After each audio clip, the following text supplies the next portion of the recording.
की। मां से बढ़कर के कोई भी सबसे पहली जगत में पूजनीय और श्रेष्ठ गुरु मां है।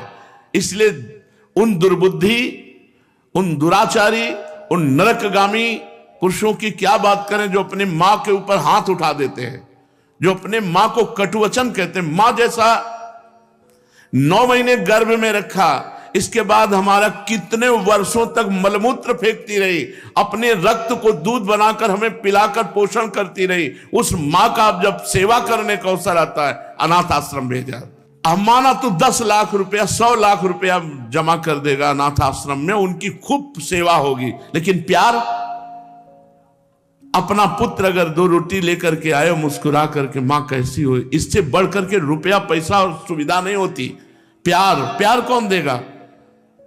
तुम बच्चे थे, तुम्हें अनाथ आश्रम में भेज जाती, जाकर के पैसा जमा कर देती, तेरा हालत क्या होता। आज जब मां की सेवा का अवसर आया, ये जवान जवान लोग VIP बनते हैं।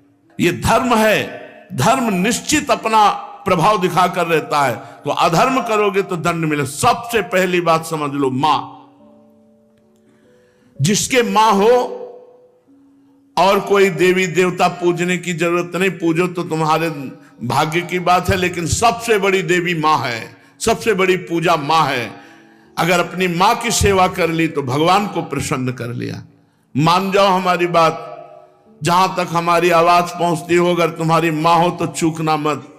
मां का आशीर्वाद ले लो, विश्व ब्रह्मांड में कभी परास्त नहीं होगे। मां महामहिम गुरु है। हां, अगर आप वृंदावन वास करते हो, अपनी मां को पास रखो। जैसी भी परिस्थिति हो, उस परिस्थिति से अपनी मां की सेवा करो, अपने पिता की सेवा करो। संन्यास लेने पर वो पिता सन्यासी बालक के साष्टांग दंडवत करेगा, लेकिन वो बालक अपनी मां को साष्टांग दंडवत करेगा। ये बहुत बड़ी महिमा मां की है। पूज्य बाबा कह रहे हैं, इसलिए मां को इस मनुष्य लोक में प्रथम देवता, प्रथम गुरु मानना चाहिए। मातृ देवो भव हमारा वेद कहता है, और पितृ देवो भव। अपने माता पिता की जिसने सेवा नहीं की, आज्ञा नहीं मानी, मनमानी आचरण किए, वो कभी सफल नहीं हो सकता, किसी भी मार्ग में सफल नहीं हो सकता। पूरा जीवन रुपया कमा करके अपने बेटे को बाबूजी बनाना चाहो, बेटे ने जब बूढ़ा अवस्था आई, पानी देने की अवस्था आई, तो घर से निकाल दिया। माता पिता की आराधना करना ये भगवत भक्ति है। पुंडरीक जी महाराष्ट्र में अपने माता पिता को भगवान मान करके उन्हीं के 8 पैर सेवा में रहते। तो आज भी जो विट्ठल भगवान है, उन्हीं को दर्शन देने के लिए गए थे। एक ईंट डाल दी, उसी ईंट में खड़े हो गए। ऐसे आज भी खड़े हैं। ऐसे कहा, जब माता पिता की सेवा पूर्ण हो जाएगी तब महाराज आपके दर्शन करेंगे। माता पिता भगवान का स्वरूप हैं। ये आज जो वातावरण बदल रहा है, बहुत गुस्सा लगती है जब देखने को मिलता है कि जवान बहू और बेटा मिलकर के बूढ़ी मां को मार रहे हैं। वो बेचारी उठ नहीं सकती, वो हिल नहीं सकती। अंतिम समय तक या तो जलोगे ऐसी जगह जहां बचाने वाला कोई नहीं होगा, या सड़ोगे। ऐसे अधर्म करने वाले को कभी कभी और हम कहते हैं उस मां से पूछ लो जिसको तुमने मारा है, उसी मां से पूछ लो कि बोलो इसको क्या दंड दे, तो यही कहेगी कि कभी मत दंड देना। वो पिटते हुए भी यही कहेगी कि तू सुरक्षित रहे, तू सुरक्षित रहे। एक मां को मारा तो दूसरे भाई ने रिपोर्ट कर दी, पुलिस आई, मां से पूछ रहे तुम्हें मारा? नहीं मारा नहीं, बातचीत हो रही थी, ऐसे धक्का लग गया। धक्का दिया? नहीं, हमारा धक्का उसको लग गया। छोटा लड़का कह रहा है कि इतना जोर जोर से डंडों से मारा, इसके शरीर को देख लो कितने डंडे पर। चुप। मां का स्वरूप क्या होता है, समझो क्या स्वरूप होता है। पीट के अपमानित होके भी अपने बेटे को अपमानित और पीटने की इच्छा नहीं है। ऐसी वात्सल्यमयी मां को, ऐसे पिता को जो मेहनत करके कमाते अपने बच्चे का पोषण किया और वो जवान हुए, डंडों से मारते हैं घर के बाहर। अरे राधा राधा, ऐसे दृश्य देखने को मिलते हैं ना। ये खा खा करके सब जवान हुए हो और अब माता पिता की सेवा का अवसर आया तो मुंह चुराए घूमते हो। मुंह चुराने का समय नहीं है, अपने कर्ज उतारने का समय है, ऋण उतारने का समय है। अब माता पिता की सेवा कर लो, मातृ ऋण पितृ ऋण से उऋण हो जाओगे। हमने आपको कई बार सुनाया है, एक कश्यप नाम के ऋषि थे, महाभारत में है, तो तपस्या परायण थे।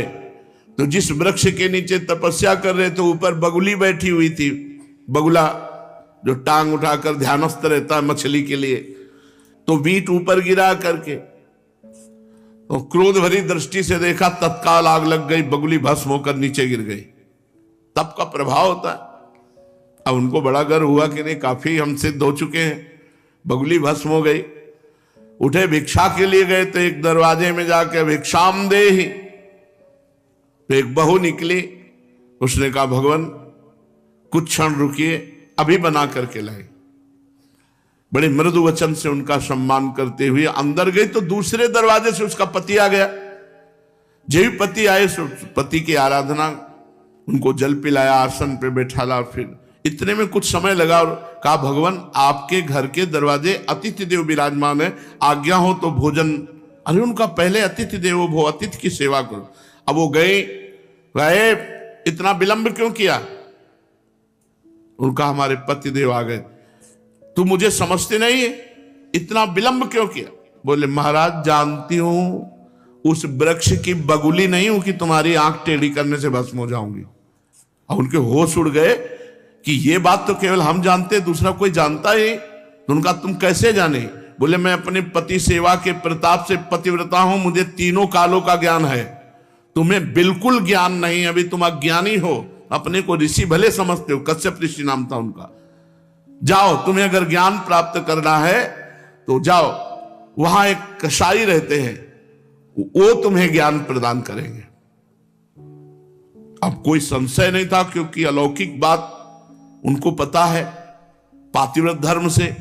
वहां गए, जिस कसाई का परिचय बचाया था तो मांस बेच रहा था, कोई कहता 2 किलो तो 2 किलो, किलो तो एक, और ओंठ चल रहे थे। तो कहा कैसी गंदी जगह भेज दिया।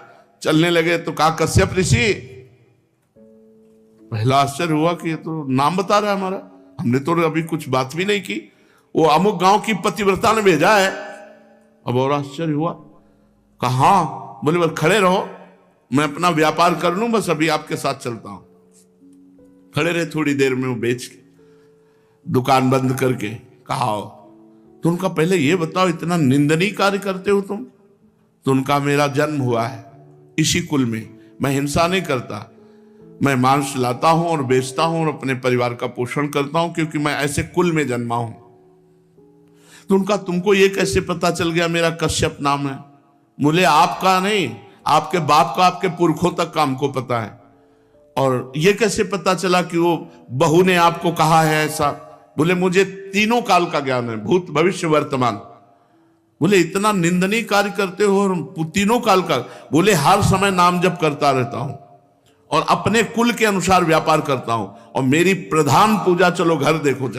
जब घर में गए तो श्वेत पलंग पर बूढ़े माता पिता सजाए देवता की तरह बैठे थे। जाके साष्टांग दंडवत की और कहा मां आपके घर में अतिथि आए हैं, उनका अतिथि से मिलो और सेवा करो। उनका ये हमारे भगवान है, 8 पहर इनकी पूजा करता हूं, अपने माता पिता की, और अपने कुल के अनुसार आचरण करता हूं और निरंतर नाम जप करता हूं। उसके प्रताप से मुझे तीनों काल का ज्ञान है, भूत भविष्य वर्तमान। तुम अपनी माता पिता को छोड़ करके तपस्या के लिए निकले हो, और वो भी अंधे हैं तुम्हारे माता पिता जो स्वयं पानी नहीं ले सकते। तुम्हें कभी न परम पद मिलेगा, न स्वर्ग मिलेगा, नरक मिलेगा तुम्हें। उसी समय वापस हो गए, और जब माता पिता का शरीर पूरा हुआ तब पुनः तपस्या में लगे। माता पिता भगवान का स्वरूप है। स्वयं प्रात काल उठी कै रघुनाथा, मातु पिता गुरु ना वही माथा। अपने माता, अपने पिता, अपने गुरुदेव के चरणों में स्वयं राम जी महाराज मस्तक रखते थे। प्रात काल उठ करके सबसे पहले अपने माता पिता की जो आज्ञा का उल्लंघन करते हैं उन्हें कभी सद्गति प्राप्त नहीं होती। अब ध्यान से सुनो, यदि माता पिता भगवान का नाम जब भगवान की भक्ति का विरोध करने वाले हो तो उनकी नहीं बात माननी चाहिए। यदि माता पिता भगवान की भक्ति का विरोध करने वाले हो तो नहीं माननी चाहिए। यदि माता पिता गंदी आज्ञा करे तो नहीं देना चाहिए। रोटी दाल खाओ, नहीं चाहे उपवास करके मर जाओ, तुम्हें मुर्गा बकरी नहीं देंगे आके, तुम्हें शराब नहीं पिलाएंगे आके। एक तरफ भक्ति का वर्णन किया, अब ये वर्णन किया उनके दुष्परिणाम। और अगर माता पिता गलत आज्ञा करते हैं तो नहीं, पानी पी के रहो, ऐसे रहो, शराब तुम्हें नहीं देंगे, मांस तुम्हें नहीं देंगे। क्यों गलत आदत बनाई? जो धर्म विरुद्ध है वो हम तुम्हें लाके नहीं दे सकते। यदि माता पिता भक्ति विरोधी हो तो उनकी बात नहीं माननी चाहिए। सेवा करने की बात नहीं कह रहे, सेवा करो, बात मत मानो। यदि भक्ति विरोधी है तो बात मत मानो। यदि वो भक्ति विरोधी आदेश करते हैं, मांस भक्षण, मदिरा पान या कोई गलत आचरण का, बिल्कुल आदेश मत मानो, बिल्कुल अमंगल नहीं होगा। तजो पिता प्रहलाद विभीषण बंधु भरत महतारी, गुरु बल तजो कंत ब्रज बनितन भेमुद मंगलकारी, जाके प्रिय न राम अभय देही, तजिए ताहि कोटि बैरीशम यद्यपि परम स्नेही। दूसरे का धन चोरी से, बेईमानी से, घूस से, छल कपट से कभी नहीं लेना चाहिए। नहीं, वो तुम्हारे परिवार की बुद्धि भ्रष्ट करके नष्ट कर देगा। इस बात को बैठा लो, वो एक ही बार वाला सब पूरा नष्ट कर देगा। तुम्हारे घर के बच्चों की बुद्धि भ्रष्ट, पत्नी की बुद्धि भ्रष्ट और तुम्हारी बुद्धि भ्रष्ट। रोगे बाद में बैठ के। कितने ऐसे उदाहरण हैं। एक बहुत बड़े ऑफिसर पद में थे, फार्म हाउस और क्या क्या, अकेला लड़का, नक्शा था, कई गाड़ियां, सब। अब लड़का धीरे धीरे डिप्रेशन में पहुंचा, अपने हाथ से अपना गला उड़ा दिया। अब बैठे पूरी जिंदगी भर रो, क्योंकि अब बुढ़ापा हो गया है, तो अब ये तो हो नहीं सकती कि संतान उत्पन्न हो जाए। अब केवल सोचो कि तुमने क्या क्या किया। अब जीवन भर वही फार्म हाउस और महल और गाड़ियां देख देख के रो कि इनका अधिकारी कोई नहीं है। धर्म से चलो, साइकिल से चलोगे तो भी उन्नति को प्राप्त होगे, आनंदित रहोगे। मान लो हमारी बात। अधर्म का पैसा दूसरे को, निर्दोष को दंड दिया और दोषी को मुक्त कर दिया रुपए के बल से, तो वो सरकारी, आखिरी सरकार जहां किसी की घूस नहीं चलती, वो जब न्याय करेगा तो ऐसी जगह फंसोगे, पूछो मत। एक बड़ा बलवान ऊपर चढ़ा छत पे, और बहुत बड़ा सरोवर था, और जहां उसको कूदना था वहीं नीचे छत बनी हुई थी सीमेंट की, ऊपर पानी था। अब उसको समझा कि पानी ऊपर से कूदा, ऐसे ककड़ी की तरह फट गया। यह है ऊपर वाले का न्याय। किसी और को फाड़ने की जरूरत नहीं पड़ेगी। बुरी दशा आने के पहले बुद्धि बदली जाती है, वहीं गिरोगे, ऐसी जगह फिसलोगे, ऐसी जगह फंसोगे जहां निकलने के चांस नहीं रहेंगे। अवश्य में भोक्तव्यम कृतम कर्म शुभाशुभम। धन दिमाग में भरे हुए हो, अगर धर्म से धन कमाओगे तो माना कि आप बहुत गरीबी से चल सकते हो, लेकिन आपके पुत्र, आपका परिवार सुसज्जित तेजोमय होगा। और अधर्म कमाओगे तो यही सब बाधाएं ऐसी आएंगी जो जिंदगी भर केवल सड़ते रहोगे। दिमाग तुम्हारा सड़ा हुआ होगा, कोई उत्तम विचार, कोई आनंद, कोई चिंता शोक का नाश करने वाला विवेक आपको प्राप्त नहीं होगा। इसलिए अधर्म का धन, निर्दोष को दंड, दोषी को छोड़ देना, इसीलिए बहुत बच के अपने जीवन को चलाओ। केवल धन ही और जीना ही काफी नहीं है, मरना भी है आगे, और मर के फिर जाना है दरबार में सरकार की, और उसका हिसाब होना है। यही केवल हिसाब नहीं होता है, यहां तो नॉर्मल हिसाब है। एक एक सेकंड का हिसाब सेकंड के कम हिस्से में हो जाएगा। चित्रगुप्त तुम्हारे मन ही में बैठे हैं। ये चित्रगुप्त वो है जो तुम्हारे मन रूपी सीसी कैमरे में पूरे अनेक जन्मों की सीन सहित सब बातें भरी है। उसी को तो नाम जप मंत्र जप से डिलीट कर आ जाता है। जब नाम जप मंत्र जप करते हैं तो सामने छा जाता है। इसलिए भाई, अधर्म के धन से बचो, क्योंकि ये बुद्धि भ्रष्ट कर देता, परिवार को नष्ट कर देता है। ये बात अपने दिमाग में बैठा लो, अधर्म से दूसरों का धन लेने वालों, छल कपट करने वालों, ये बात को समझ लो। चाहे जिस पद प्रतिष्ठा पे हो, वो धन तुम्हारे लिए नाश का कारण बनेगा। मान लो ये बात, मान लो, प्रार्थना मान लो, नहीं आगे परिणाम देख लेना। कोई नहीं देख रहा, लेकिन तुम तो देख रहे हो, तुम देख रहे हो। कोई गवाही नहीं, लेकिन तुम गवाही हो। यहां जैसे वो जो जिससे गुप्त बात पूछनी होती, उसको वो दवा ववा दे करके वो मशीन में डाला जाता है कि वो वही बोलेगा जो सत्य है। नहीं, वो हमें ये नारकोटिक, हाँ जो भी ऐसे, वहां नारकोटिक की जरूरत नहीं, वहां बोलोगे ही सत्य, और तुम्हें बोलने का अवसर ही नहीं मिलेगा। केवल यस यस, एक सेकंड के हिसाब में अनंत जन्मों का हिसाब करने की सामर्थ्य रहती। तुम्हारे सामने शील चल रही, तुम स्वीकृति देते चले जा रहे हो। बस ये चल सुअर बन, गधा बन, अब गए सुअरी की कोख में, अब भोगो।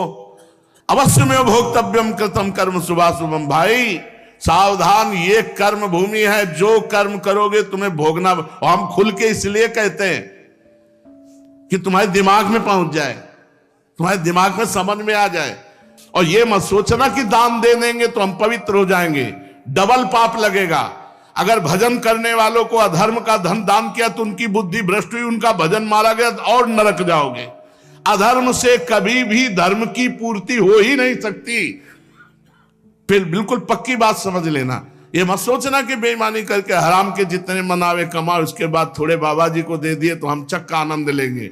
बाबा जी को अगर आप दोगे तो उनकी भी बुद्धि भजन से विपरीत जाएगी, उसका भी पाप तुमको लगेगा। इसलिए वो राधा बाबा कहते थे कि ईमानदारी का पैसा यहां देना हमें।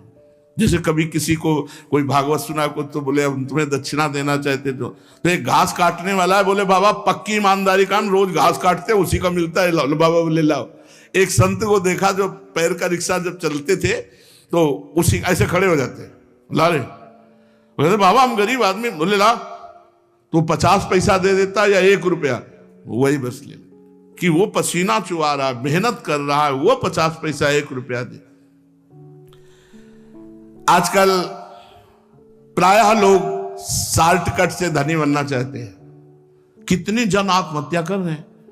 मोबाइल में वो एडवर्टाइज भी आती है, अब नए नए लड़के और जितने सब हैं करोड़पति बनने के लिए रुपया लगाए चले, माता पिता की पर्स खाली करके वो मोबाइल में वो जुआ गेम ले परेशान है। अनंत ब्रह्मांडों का स्वामी अपने आप को दांव में लगा दो, वो अपने आप को दे देंगे, वो अपने आप को दे देंगे। तो अनंत ब्रह्मांड तुम्हारा, तभी कहते हैं बिना दस्तखत के जब जो जरूरत होती है, मांगना नहीं है। किसी भी तरह का, आप सत्संग सब सुन रहे हैं, किसी भी तरह का यहां कोई फ्रॉड आपको नजर आता हो कि ऐसे तो कहते हैं कि मैं लेता नहीं हूं, पीछे बैग में ले जाते हैं, लेता कोई खड़ा होकर बता दे, आप दे दोगे हाथ उठा करके। ऐसे किए तो भिक्षुक हैं, बाबा जी हैं। ये बिजली का बिल हमारे घर में बिजली नहीं पैदा होती, इसकी भी फीस लगती है। इसका अगर आप दे देते हो तो आराम से बैठे हो, चल रहा है। और जब कट जाएगा तो दीपक जला के सत्संग करेंगे, माइक हटा के करेंगे। आ जाता है तो दाल रोटी हो जाती है, ज्यादा आ जाता है तो सब्जी भी बन जाती है। आ गया तो जो जैसी व्यवस्था भगवान कर दिए, उससे कोई ये नहीं कह सकता कि मेरे से मांगा गया। और भगवान की कृपा से सब कुछ चल रहा है। हमारा अगर जीवन भगवान में अर्पित है तो जिन्होंने अनंत ब्रह्मांड बनाया वो हमारी व्यवस्था नहीं करेंगे क्या यार? तुम्हारे द्वारा व्यवस्था चलेगी। कई बार राधा केली कुंज में यही सत्संग में कहा, तुम्हें भगवान की कसम है, अगर तुम्हें लगता हो मेरे द्वारा राधा केली कुंज चलती है तो कभी 50 पैसे भी आमद चढ़ाना, कभी नहीं।